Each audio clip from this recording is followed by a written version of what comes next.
Hello, listener. Thank you for tuning in yet again for another exciting episode of your favouriteest podcast. We best see if our friend is there before we do anything further. So, hello, Neil. Hello, Stephen. Did you enjoy last week's episode with our friend Raphael? He's a very nice man. Very nice man. Very nice man. Very nice man. Very, very, very, very nice man. I didn't need to break into a song about it, but it was all right, thank you, yeah. Yeah. Well, I thought for this episode we'd follow on from Raphael's story a little. Right. Follow on a little. And of course, because his story was about his dad who came from Poland. Yeah. And was digging ditches for the Nazis in Poland. Yeah. But not by his own accord. He was forced to dig ditches for the Nazis in Poland. Yeah. And then he left Poland and he went to America as a Polish American. Mm-hmm. We're starting our story in India. I can see where the link is for that one.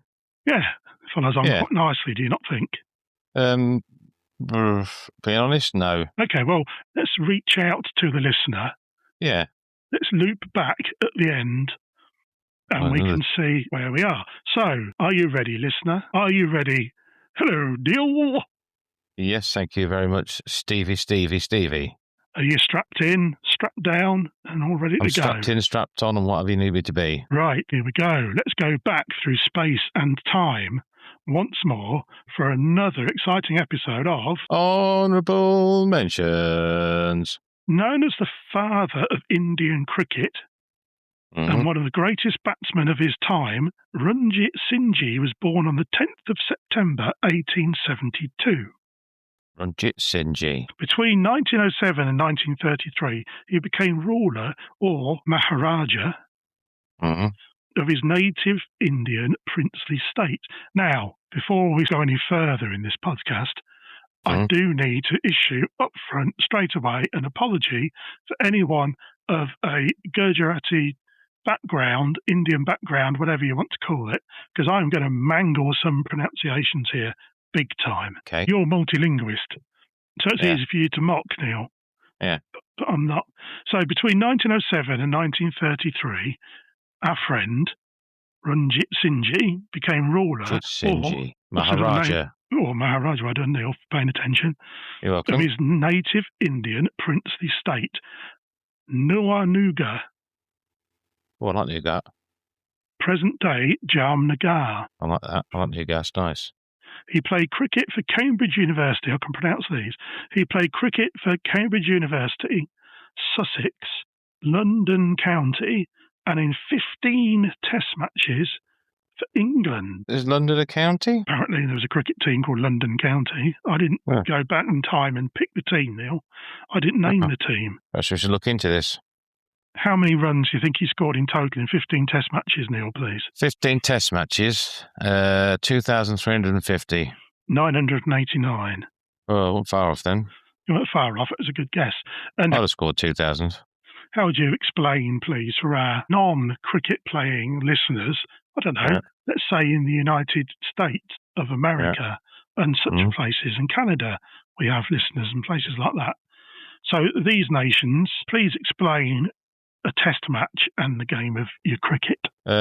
It's people throwing a ball out and you hit it, and a test match goes over 5 days. There you go. And you hit a ball with a bit of wood and you try and hit it over some rope. Well, that's a very simple explanation. There you go. See, I know all about cricket. If it rolls out over the rope, it's a 4, but if you hit it out and it doesn't bounce before it goes over the rope, that becomes a 6. 6 runs are credited to the batsman.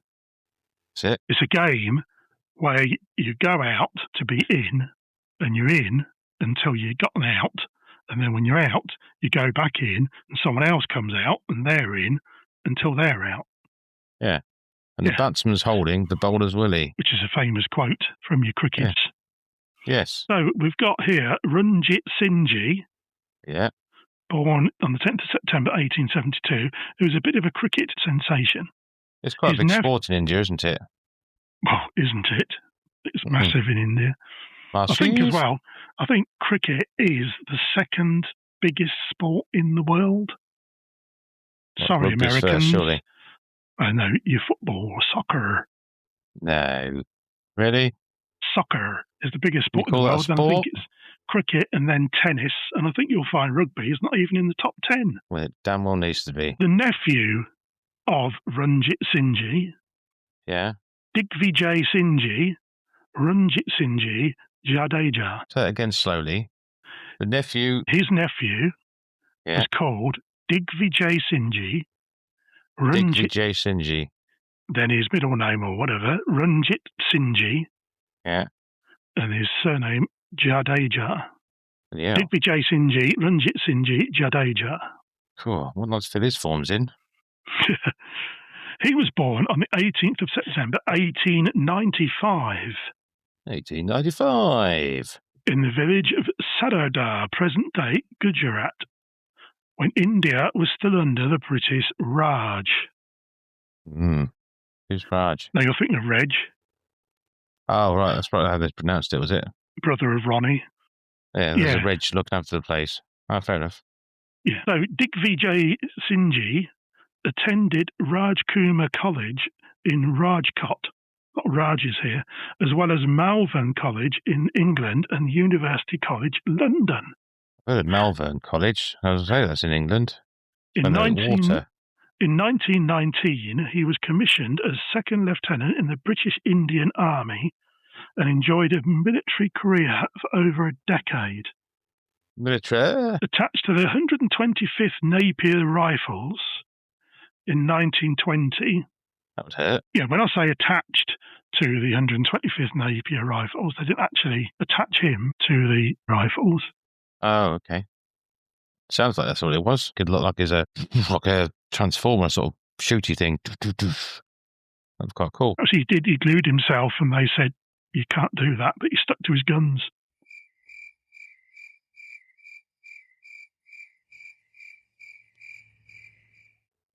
Yeah, okay. He served with the Egyptian Expeditionary Force, later receiving a promotion to lieutenant in 1921, eventually retiring as a captain in 1931. Captain, sir. So that's just gone 7:30. 2 minutes later, in 1933, Ranjitsinhji died of heart failure on the 2nd of April after a short illness. Ranjitsinhji, that's the cricketer, isn't it? Yeah, that's his uncle. Yeah. He left an estate in England worth 185,958 of your English pounds. That's very precise. Which is worth today... 3.5 million. Oh, you naive young pup. 13.6 million, not to mention his princely states back in old India. Following the death of his uncle, Digvijaysinhji became Maharaja Jam Sahib. Or Sahib. Yeah. As a consequence, he would continue to receive honorary promotions in the Indian Army until 1947, ending with the rank of Lieutenant General. Oh, yeah. That's what happens, isn't it? If you're royalty or whatever, they just keep throwing medals on you. Yeah, they do, yeah. To bust out your chest. Like Muttley in Stop the Pigeon. Gimme. Okay. Jam Sahib was of a robust and stout build with black hair and a moustache. He needed to be with all those medals on his chest. He probably did. Did he have a robust moustache? Look at Tom Selleck and look at Magnum P.I. He had what you call a modern moustache, not one of your curly waxed jobs. It was like a everyday moustache you'd see these days and wouldn't blink twice. Big old thick old fella though, eh? It was a big old thick old fella, but it was, just your ordinary moustache. People said he had a very kind and approachable face. I have that. People say that about me. No, they say slappable. No, they don't. I think you're mishearing them now. Okay. Probably because of the number of slaps you get. Probably. I think so. He often wore a military uniform or a traditional Jodhpuri suit of a long-length jacket over a closed upright collar, which was often fastened with jewelled buttons. Nice. Sometimes made of gold, sometimes made of enamel, or small precious stones that matched his other accessories. Oh, it's got a match. And by accessories, Neil, I don't mean an Argos dog tag necklace that says Dad on it. I'm talking like he was well iced up in it. What about his handbag? Well, let's have a look what sort of accessories he was carrying, shall we? Yes, I would bet it's a bracelet. It was some of your proper tomfoolery this guy had on. He wasn't mucking. He wasn't messing about. Like the Nawanagar ruby necklace he commissioned from Cartier. I do like Nougat. It's nice. I like the nutty one. Once you get from the fair with the big blocks. Yeah, this is a completely different thing. But you keep on thinking about that, Neil. What I talk do. To the listener. I often think about Nougat. Do you? Doing it now. Carry on. Yeah, you carry on doing that and I'll talk to the listener. Okay. He commissioned this ruby necklace from Cartier, which featured 116 Burmese rubies, totaling over 170 carats, which he then coupled with the eye of the tiger.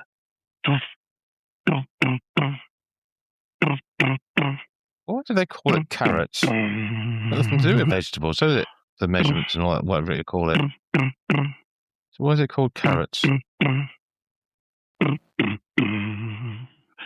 call them carrots because a carrot is orangey colour and same colour as gold, more or less, isn't it, I suppose?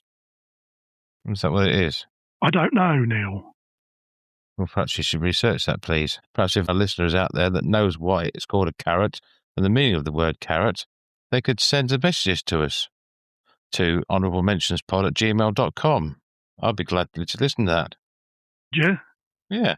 Would you like some nougat stories alongside, or are you quite happy what their favourite nougat is, whether it's the pink one or the white and blue. I like the white ones, but there's different coloured nougat. But yeah, it'd be nice to know what the carrot is and what the relevance of it is. That'd be wonderful. Thank you very much indeed. There's my request. Carry on. Boom. Why do we call it nougat? When we were kids, it used to be called nugget. It is nugget, but it's posh to call it nougat, isn't it? It's like scone and scone, isn't it, whatever you want to say it. Anyway, returning to his ruby necklace he commissioned from Cartier, which featured 116 Burmese rubies. Yeah. He coupled with the eye of the tiger turban ornament, a rare 61.5 carat whiskey-coloured diamond. Ooh, nice. He was rising up straight to the top, wasn't he? Well, he's just. But if it's whiskey-coloured, there's different coloured whiskey, isn't there? So he took his time, took his chances. What's the difference? Now he's not going to stop. Sure. Sorry. He was knighted in 1935, probably for his services to Bling.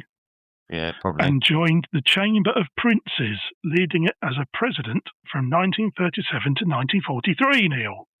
Wow. So a toilet for the princes. The Chamber of Princes wasn't a Harry Potter book. I've written that down here because I thought that's what it was, but I researched it. Oh, right. But a political body established in 1920. A political body? Yes, by King George V. Yeah. As a forum for rulers of India's princely states to discuss their interests with the colonial government. Discuss their interests? Well, what interest they could possibly have, because we were ruling the place, and we were very fair, and didn't think we were better than anybody else at all, did we? So I'd imagine they had equal opportunities to put forward their views and cases on a number of things that we listened to solemnly and then ignored. Do you think they'll be talking about a new flavour of Muller Lite and things like that? I reckon they were just kept talking while we were robbing them of all their princely things and putting it into the British Museum. Yeah. Probably. Don't look over there. Look over here. Look, I've got nougat. They probably chucked one of the new rhubarb crumble Muller Lights onto the table, and they were like, "Oh, what's this?" And then they went out and robbed the place when they were eating it. Took all the princely things back to the British Museum, where they still remain to this very day. If anyone wants to go, it's free to get in as well. Upholding the cricketing tradition of his uncle, Jam Sahib also served as president of the Board of Control for Cricket in India in 1937 to 1938. And was a member of several prominent sporting clubs. He even played a single first-class match during the 1933-34 season when he captained Western India against the MCC during its tour of India and Ceylon. Middlesex County Cricket Club. Marylebone County Cricket Club. You sure? MCC. Is it? Yes, there's a lot to unpack here in this little paragraph, so we'll do that, shall we? Yes, please. The first-class match in your cricket is for people who are a very, very good standard. Not for stamps, no. It's people of a very good standard. So first class is the highest you can go without being an international. Right. So it's like an NFL football at college level. The first class would be then going on to play pro for the Seattle Seahawks and the Miami Dolphins and the New England Patriots and others that I can't think of. The Marylebone Cricket Club, MCC, is the club that you have to join. And I don't think you can just join. I think you have to be invited to join, I believe. That's based at Lords. What, were they Heel people? No, you're thinking of Lords in France. I'm talking about Lords, the cricket ground, which is in London, not far from Abbey Road, which is where the Beatles recorded and had their famous walking along the zebra crossing photograph. With no shoes on. Well, Paul McCartney didn't. Conspiracy. And Ceylon is the former name of Sri Lanka. All right. So there you go. We've unpacked that little paragraph for you and the listener. So our friend here only played one match. Jam Sahib. He played 2 innings. Yeah. And his score was 3. Oh, that's not bad. Across 2 innings, or no, across 2 innings, 3. No, double it. Oh, hang on then. Across 4 innings. No, across 2 innings. Give me fingers at 6. Well done, Neil. That was a good guess. Thank you. He scored a duck, which, again, for our non-cricket appreciating listeners, means he didn't score any runs at all. All right. And then in the second innings, he got 6. What, hit a 6 or just got 6 runs? We don't know. I don't know. We just don't know, Neil. I wouldn't push that if I were you. No, probably won't. Just leave that where it is. Was he a slogger? Just went there, started swinging the bat, and he got a 6 out of it. So, there you go.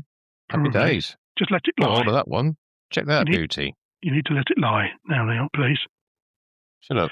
Rumour has it that to this very day, you can hear the ghost of his uncle slapping his forehead. Slapping his forehead? Yes, in despair. Is that a euphemism? No, not at all. What would it be a euphemism for, please, Neil? Well, I don't know. During the Second World War... During the war, the Maharaja Jam Sahib served in the Imperial War Cabinet and the National Defence Council, along with the Pacific War Council. So he's a busy boy. Pacific War Council? So they're on just about the ocean? Imagine he was like potholes and parking fines and that sort of stuff. Yeah. While he was off doing all that, an actual war was going on that displaced entire populations.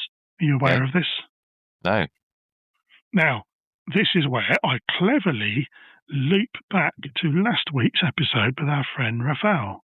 Because I've thrown you off a little bit here by starting off in India, haven't I? You did, yes. But when Nazi Germany invaded Poland, do you see? Yeah.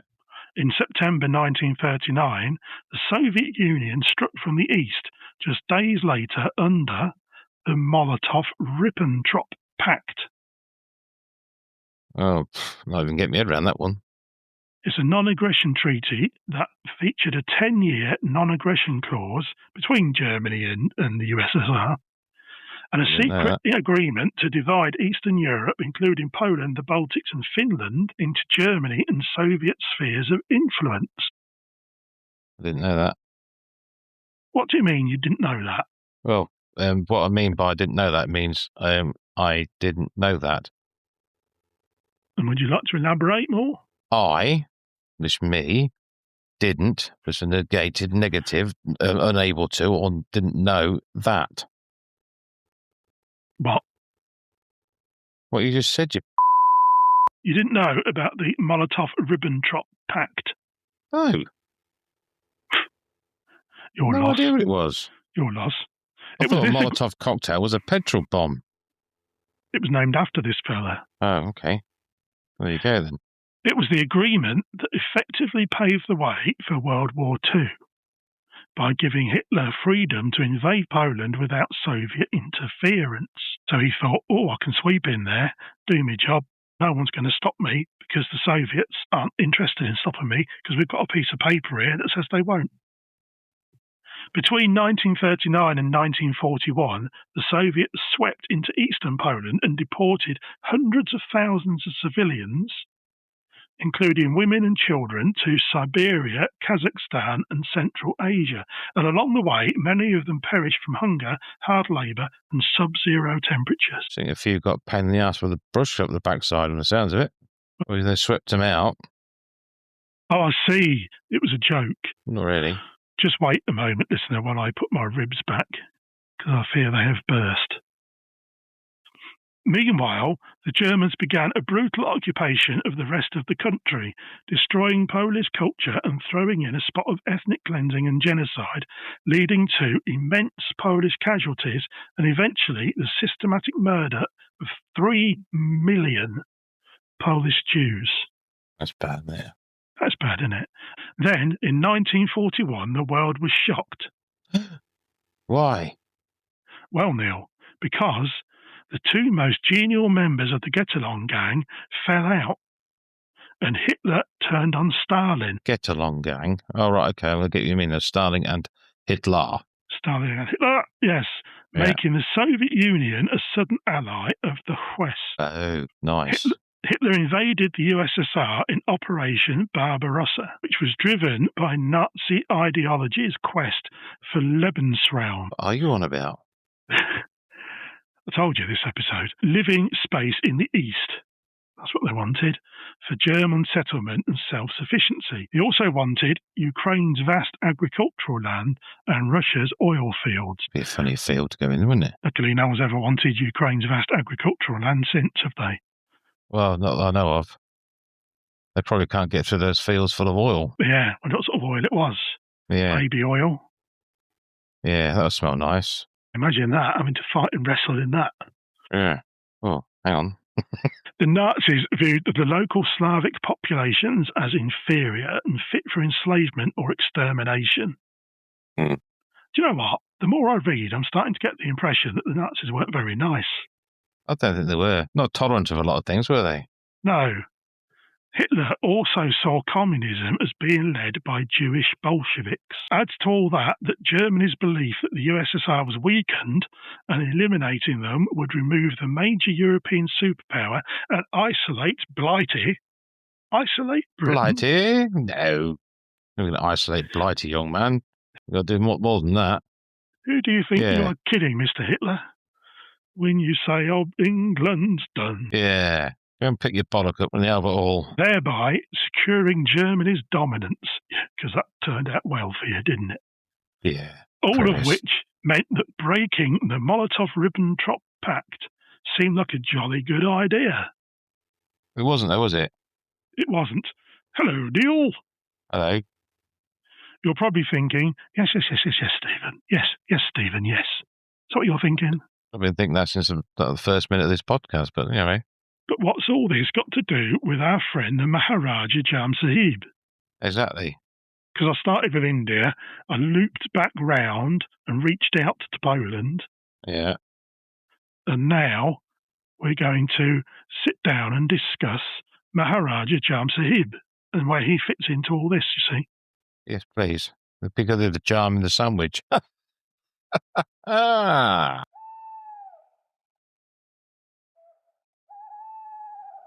I've only just put my ribs back in and now they have burst again, listener. There you go. You're welcome. As a consequence of the USSR suddenly jumping to defend itself against the Nazis, thousands of Polish deportees were released. Because as you remember, Neil, they were led off to the dreamlands of Kazakhstan and Siberia, where they were left to basically work themselves to death or starve to death or freeze to death. Tempting choices. Yeah. And by released, I mean the Russians said to them, there you go, you're free to leave now. Go on, shoo. As a multilinguist, Neil. Get out! Get out! Ski. And that's the Russian for... That's Russian for you're free to leave now. That's the actual Russian for it, is it? Yeah, it is, yeah. Thank you. I do find these educational, your little multilingual interludes. You're welcome. Thank you. Is this fair? Get out now, Ski. Excellent. And that means... The Poland's this way. Feel free to move on. Thank you. I don't know about you, listener, but I do learn a lot. But most of the Poles had nothing to return to because their families had been slaughtered and the homes had been burnt down, and it was all a bit of a 2 and 8, shambles. wasn't it? It was all a bit of a how's your father. Yeah. Regardless, they embarked on a desperate journey south through Uzbekistan, Turkmenistan, and into Persia, or modern-day Iran. Nice name, Persia. It's nicer sounding. Why change it? It is nicer sounding name, isn't it? It sounds softer. Those that made it that far joined the Polish army under Lieutenant General Władysław Anders. Nice. And ended up fighting the Nazis alongside Stalin's Red Army. Red Army. So there you were, kicked out your house, seeing it burnt down, probably a few of your family members murdered in front of your eyes, dragged across half a continent by the Red Army. They then say, you can go now, we're fighting the Nazis. Yeah. Make your own way through the big battles of the Soviets and the Nazis. And by the way, when you get there, can you do us a favour, pick up some guns and fight on our side? Yeah. And that's what they did. But sadly, back in Siberia and Kazakhstan and the like, many children and orphans were left behind in limbo. What, trying to get under short poles? Why would they be trying to get under short poles? Do limbo. Ah, I see. I don't know where limbo is. It must be over that way. Yeah, I can just see it trying to get underneath the pole. It was the pole. You know, you see these people bend right backwards and they sort of scooch themselves along on their feet. They go underneath the pole. Yeah, but who was this pole? Walter? No, the limbo pole. Władysław? Limbo pole? Yeah, do you know him? No. Yeah, it's quite famous in the Caribbean and stuff. They do it quite a lot over there. Do they? Lots of Polish over there. Yeah. And they try and get underneath them. Yep. Interesting. There you go. So these children and orphans were left behind in Limbo, this place called Limbo, too weak to march or without a family to guide them. Oh, that's a shame. It was in this moment of hellish despair that salvation came for these children from a most unexpected place. Oh, go on then. Where do you think this unexpected place may have been? India. And how have you come to that conclusion? Because we're talking about, we did start talking about India, then we went off on a tangent, and we're back on India. Let's have a look, shall we? Are you sitting comfortably? Not yet. I'm now, yeah. Good. Then we'll begin. Hearing of the plight of weak and starved and innocent children, abandoned to scratch a survival in harsh foreign lands, Maharaja Jam Sahib immediately flung open his doors and gave orders that these children should be gathered and brought to live in his palace. He believed India's princely states had a duty not just to their own people, but to the entire world. I agree with that. In 1942, he established the Balachadi camp near Jamnagar, turning his own summer estate by the sea into a home for around 1,000 Polish orphans and refugee children. Nice. At Balachadi, all the children were given clean clothing, proper meals and medical care after years of starvation. That's nice. Polish teachers were smuggled from under Nazi occupation to help maintain language and cultural identity. I see, I could have done that. What? Taught them the language. I suppose you're multilinguist. Yeah. You'd fit in quite well. Yeah, absolutely, yeah. Schools were established so the children could study in Polish, but they were also taught to interact with local Indian communities. Yeah. Jam Sahib was a Hindu, but he ensured that the religious needs of the children and their Polish guardians were met by building a large Catholic church. Ooh.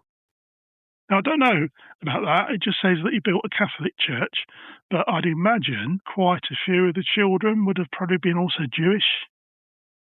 Did they have a synagogue as well? I don't know. Well, they just get what they're given, don't they? Well, you're not going to complain, I suppose, are you? No, exactly. You've been rescued like that. Don't kick the horse that feeds you, whatever that saying is. Okay, we'll leave that there because I'm not interested in going further down that particular rabbit hole. The Maharaja personally visited every child, satisfying himself that they felt cared for. Survivors later recall his warmth, describing him as a father figure who restored dignity. Like a hot water bottle. In fact, Neil. Hello, Neil. Hello. In fact, as soon as they were all fed, clean, safe and settled, he stood in front of them and paraphrased one of the immortal movie lines. Oh, was it?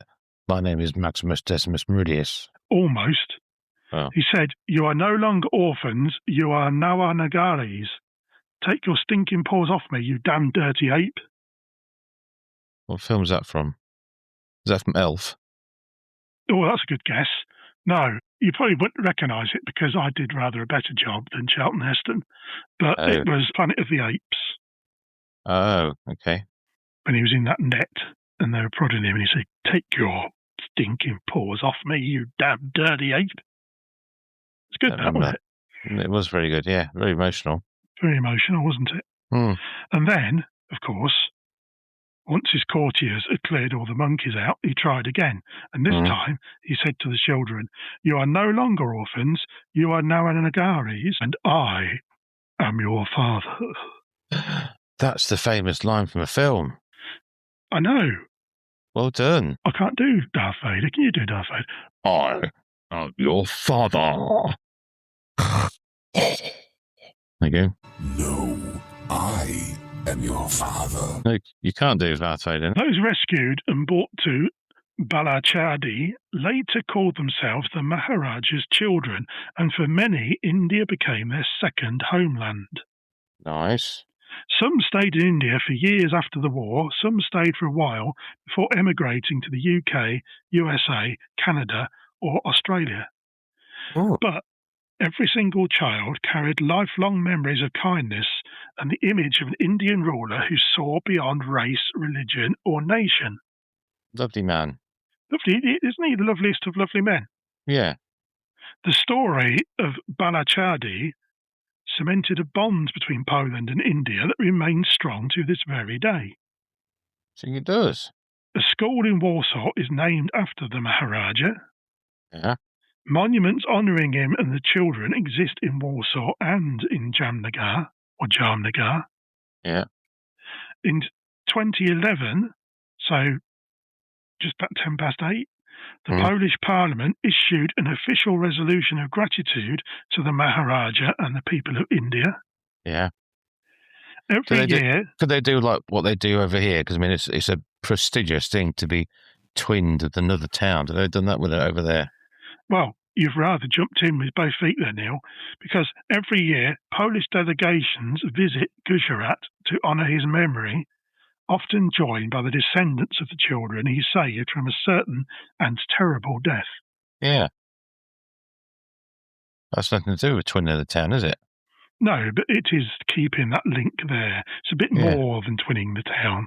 Well, twinning the town's a massive thing, isn't it? I mean, you see all these twinned with penny fig or something, and you think, what the hell is that?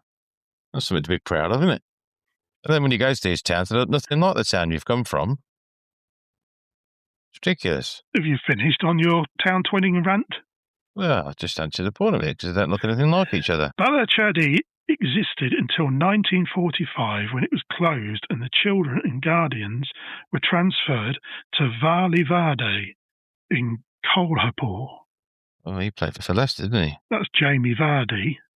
Oh, that sounds similar. Which was a major settlement of over 5,000 Polish refugees.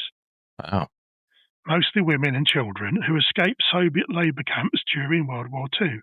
It functioned as a small Polish town with its own schools, church and theatre as well. Oh, nice. You'd been good there, then. In the middle of India.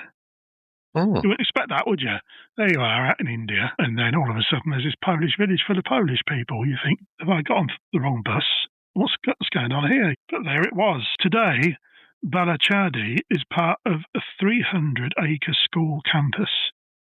Wow, it's a big school.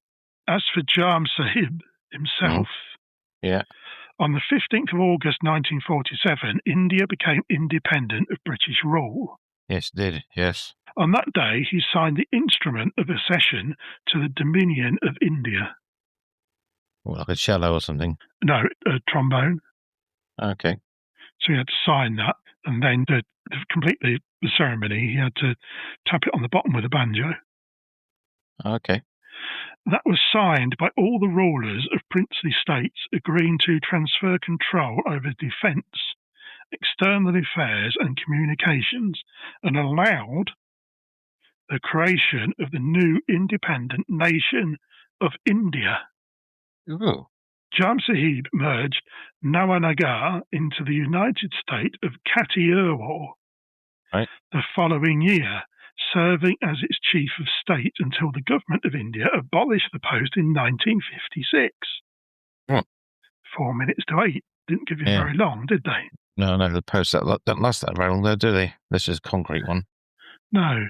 And I do apologise again for any of our Indian or Gujarati listeners and me mangling these names. In 1950, he was the deputy leader of the Indian delegation to the UN and chaired both the UN Administration Tribunal and the UN Negotiating Committee on Korean rehabilitation following the Korean War.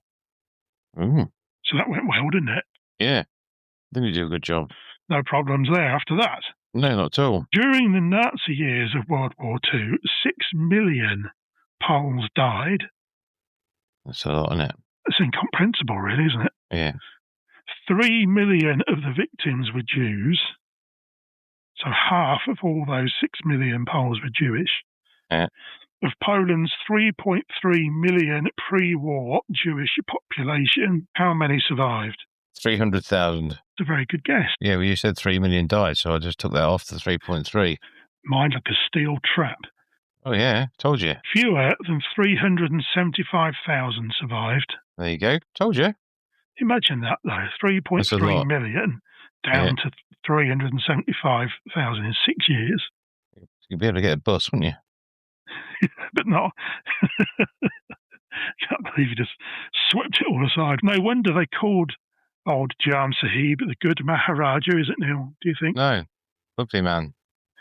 Jam Sahib died in Bombay on the 3rd of February 1966 of natural causes. He was 70 years old. Nice. He was survived by his only son, Digvijaysinhji. Yeah. His only son, Digvijaysinhji, who actually did become a first-class cricketer for Saurashtra, a peninsula region in southwestern Gujarat. Right. Digvijaysinhji was a decent batsman who once clocked up 164 not out. Nice. That's not a bad innings. No, for our non-cricketing listener, that's a good hit. That's good. That is very, very good. Yeah. And still in a first-class match as well. Good on you, mate. Still, Neil. Yep. I reckon Ranjitsinhji would have been more proud of his son than his grandson, even if his son was pretty useless at cricket. Yeah, definitely. Do you think so? Absolutely, yeah. Yeah, what a fella. What a nice man. The good Maharaja. Take in all those orphans, all those kids, and look after them and feed them and everything else like that. He's very, very well known in Poland, and he's very well known in his Indian region. So, this may not come as a true honourable mention for some people, because they would have heard of him because of what he did. But it's nice to highlight these things, isn't it? He gave them shelter, and he gave them food, and he gave them life. Ultimately. Yes, he did. And he gave them the chance to make something of their life. A thankless task. So, there we go. Thank you, listener. We will be back again next week with honourable mentions. Episode of honourable mentions. Honestly, your timing. You need to get your timing right. You need to get your timing right, Neil, please, before we do another mentions. Episode of honourable mentions. And if anybody wants to tell us about a carrot, not the vegetable type, because we know what they are. It's about the carrots for jewellery and their favourite nougat or nougat. Well, if anyone wants to do that, Neil, they can get us on Reddit, they can get us on TikTok, they can get us on Facebook, they can get us now on YouTube as well, and they can get us on the other ones I haven't mentioned. If anyone wants to know the answer to our question that we set a few episodes back about spot the deliberate error was that Neil used the incorrect name for John F. Kennedy. What did you say, Neil, please? John Franklin Kennedy, I said. And just a couple of seconds later, I said John Fitzgerald Kennedy, which is the correct name. And that's what we're looking for you to spot. We had lots of people trying to, but no one actually got the right answer. We made it too difficult, I think, don't you, Neil? But that's the problem with us being towering intellectuals. I think if we go for the nougat thing, we might hit a few more notes. We did have a lot of people entering, but nobody got the right answer, I'm afraid. Or any recipes to do with nougat. Whoa, now we're talking. But anyway, I'd also like to say, just before we do leave you, listener, that after last week's episode with Raphael, if you have any family stories or anyone in your town or who went to your school or anything like that who led a life that might be worthy of an honourable mention, let us know. Get in touch, and you never know, you might find yourself featuring on an episode of honourable mention. Thank you very much, and we'll see you again soon. Au revoir. Bonjour. Quiet piggy. The Donald is speaking now. You know, that was fake news. So fake. India did not win the Second World War. Everybody knows that was America. God bless the United States. Terrific, brave American patriots saved Europe's ass, and if it wasn't for us, all the Iranians would be speaking German right now. So true. They should thank me every day, but they don't. Very sad. So sad. People say to me, very smart people, the best, they say, sir, have you ever listened to Honorable Mentions? It's a podcast. I don't, but if I did, I'd be the best listener. No one would have seen a listener like me. I'm told these Honorable Mentions people are in the UK. That's near Europe, where India is. I love the UK. Big fan. King Charles. I love King Charles. Huge fingers, though, like sausages. Bigly sausages. You know, very smart person in the UK, they said to me, sir, you're the greatest negotiator I've ever seen. Why don't you ask people to like, share, subscribe, and leave a 5-star review for Honorable Mentions? I think I'll do that. And if you don't do it, I'll put a 1,000% tariff on the cost of your air. See how you like that? You should be buying good, almost clean American air anyway. But you know, I have great respect for Honorable Mentions. You can follow them on YouTube, Facebook, Instagram, Reddit, and TikTok, but not on Truth Social. They're not there. I might get J.D. Vance to email them at honorablementionspod@gmail.com. Find out why. Seems strange to me. It's the bigliest of all of them. Honorable Mentions is researched by Stephen Webb, but he's no good. A real loser. I'd be terrific at it. The best of all time. I have all the best words. Anyway, you ever heard of Uncover Brother Productions? I'm asking the FBI, CIA, DEA, ATF, KFC, NASA, and M&Ms to investigate them. Very bad people. Nasty people. Not Trump fans at all. I have to go now as it's time for my num-nums. And Melania says that afterwards I can have a dance to Pepe and the Bandits if I eat it all up without making a scene. I hope it's McDonald's again. That's my favoriteest. Covefe. Excuse me. I'll have Vance clean that up later. I'm told that Pepe and the Bandits wrote and performed the theme tune for Honorable Mentions. A lot of people don't realize, but I invented that. Give them a listen wherever you stream your music. So much better than Bad Bunny. Not a good person. Oh no! It's dribbling out the leg of my pants. Gotta go.